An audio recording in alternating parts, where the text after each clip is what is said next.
زمین به دور خورشید و ما به دور زمین سیر داریم. تقدیم پیام در این باره با برنامه سیاره.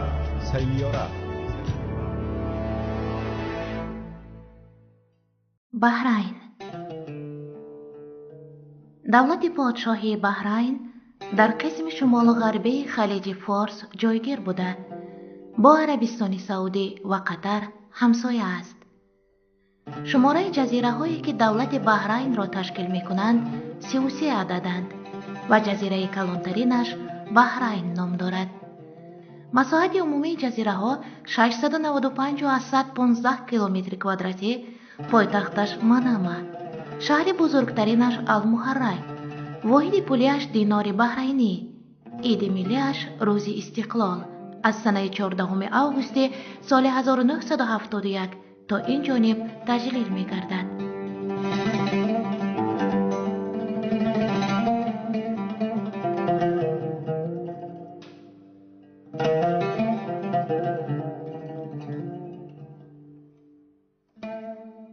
سرور دولت امیر، رئیس حکومت سروزیر است. حاکمیت میراثی بوده، تنها خاندان امیر حق حکومت کردن را دارند. پارلمانت بحرین دو پالاتی، پالاتای پایینی، پالاتای نمایندگان در نتیجه رای پرسی عمومی خلقی انتخاب شده. پالاتای بالایی مجلس شورا از جانب سردار دولت تعیین می گردد. هر پالاتا 40 نفری اعضا دارد.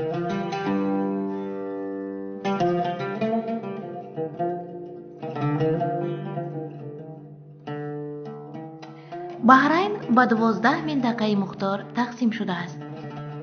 در بحرین حزب‌های سیاسی وجود ندارند. بحرین عضو سازمان ملل متحد، لیگ مملکت‌های عرب، خزینه بین المللی اسعار می باشد. مناسبت‌های دیپلماتی تاجیکستان با بحرین 20 می سال 1995 برقرار شدند.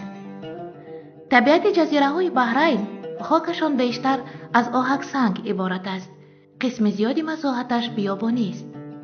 در محل‌هایی که آب زیر زمینی نزدیک به چشمه‌ها دارند، واحه‌ها وجود دارند. ذخیره‌های نفت و گاز دارد. اقلیمش تروپیکی است. بارشات میانه سالانه 90 میلیمتر بوده. باران بیشتر در فصل زمستان میبارد. حرارت میانه ماه ینور 16 درجه، ایول آگوست 37 درجه گرم است. زمین‌های کارم همگی 1.4% حدود مملکت را اشغال کرده. در واحه‌ها اساساً درخت نخل خرما می‌روید. از موجودات زنده بیشتر مور، کژدم، خاینده‌ها و شغال‌ها می‌خورند. برای حفظ جنس‌های نادر نباتات و حیوانات پرورشگاه مخصوص الارین تأسیس داده شده است.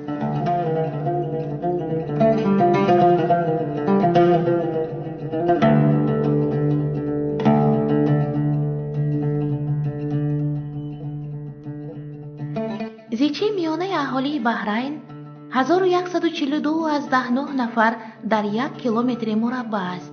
در بحرین حساب میانه عمر مردها 71.3 سال، زنها 76.2 سال می باشد. یعنی زنها دراز عمرترند. عجیبش این که همگی 15% کارمندان دولتی زنهایند. کارهای عمومی خانواده، تأمین اقتصاد و اجتماعیات پر بر دوش مرد هاست. وظایف زنان تنها تربیت فرزندان و کارهای روزمره روزگار است. آنجا اساساً عرب ها که 73% اهالی را تشکیل می کنند، اینچنین ایرانی ها، پاکستانی ها، هندوها، اروپاییان زندگی می کنند. زبان دولتی عربی است.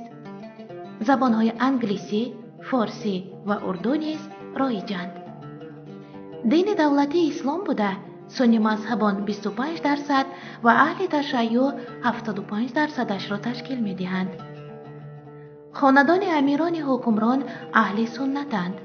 معتقدان دینهای نصرانی، یهودا، بوداییه، بهاییه و زرتشتی نیز هستند. در انتخاب دین و مذهب خلق آزاد است. عالمان دور از حفریات پیدا شده از منطقه های بحرین در آن نظرند که بیشتر از 50,000 سال این جانب در اینجا حیات وجود دارد.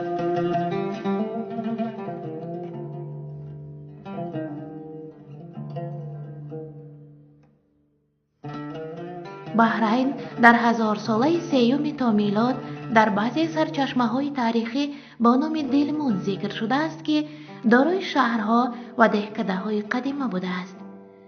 از روی معلومات سرچشمه‌های دیگر میتوان گفت که آغاز تشکلیابی بحرین و دوران دولتداری هخامنشیان راست می‌آید.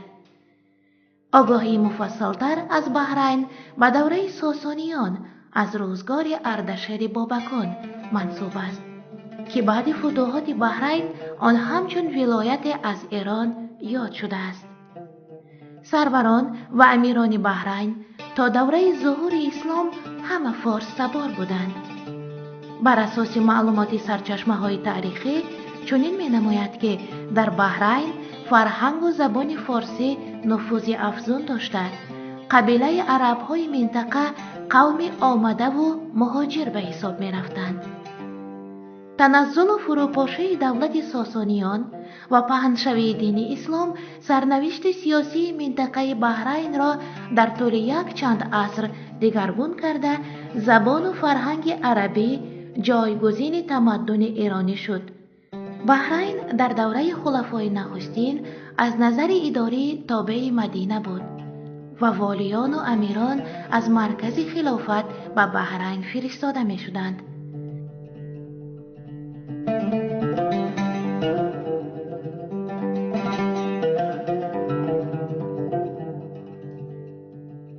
در عصر 13 بحرین استقلال به دست آورد، ولی دیر نگذشته به امارت هرمز همراه کرده شد.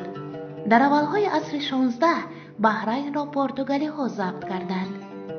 بعد راندن آنها در عصر 17 بحرین به هیئت ایران صفوی داخل شد.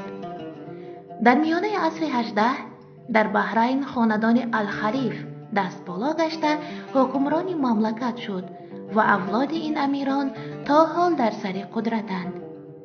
سالهای 1871 1971 بحرین تحت وصایت بریتانیا بود.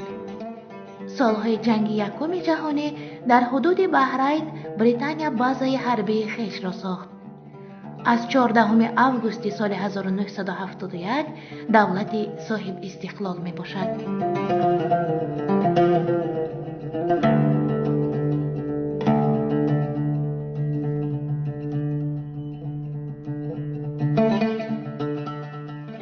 اقتصادیات بحرین از حساب استحصال کارکرد نفت، گچ، آهک سنگ، آلومینی، سمنت، موادهای کیمیایی، مروارید از قعر بحر، ماهیداری پیش می رود.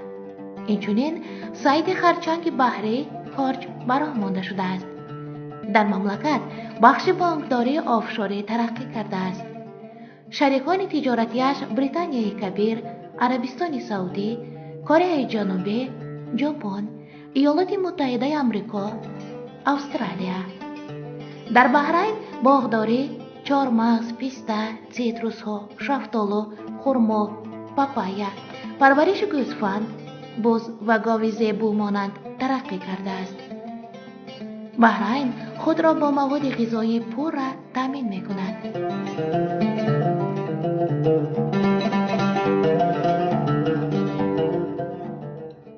در بحرین در ابتدای عصر 20 مکتب قطابه یعنی مکتبی بود که طالب علمان آنجا تنها قرآن ازبر می کردند و تمام. بعد جنگ یکم جهانی در مملکت ضرورت آموختن علمهای زمان را درک کرده سال 1919 سیستم مکتب‌های دولتی را تأسیس دادند، اما آن هم فقط برای پسران بود. اولین مکتب دولتی برای دختران سال 1928 بازگردید. مهلت تحصیل در مکتب‌ها 12 سال است. تعداد زیادی مطبوعات با زبان‌های عربی و انگلیسی نشر می‌شود. الایام، اخبار الخلیج، گلف دیلی نیوز، مجله صدا الاسبوع، صدای هفته و غیره. اینچنین گازیته‌های حزب‌های غیر لیگالی جبهه آزادی ملی بحرین الجماهیر، جبهه ملی بحرین همثمری است، به تب رسیده در تمام خلیج فارس پهن می شود. در بحرین شبکه‌های زیادی رادیو و تلویزیون‌های دولتی و خصوصی برنامه‌های گوناگون پخش می‌کنند. سال 2000 اداره رادیو و تلویزیون بحرین فیلم 33 قسمی تلویزیونی نیران آتش از روی رمان نویسنده تاجیک جلال اکرامی دختر آتش به نوار گرفت که آن بارها از طریق شبکه‌های تلویزیونی دولت‌های خلیج فارس نمایش داده شده است.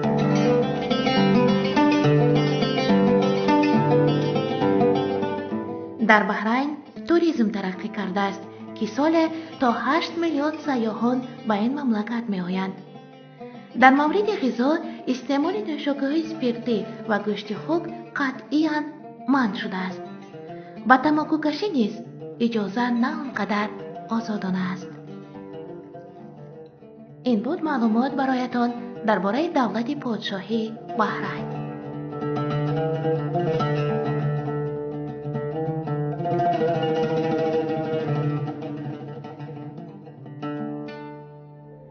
روی عالم دیدن آدم دیدن است، نیک و بد را در جهان سنجیدن است.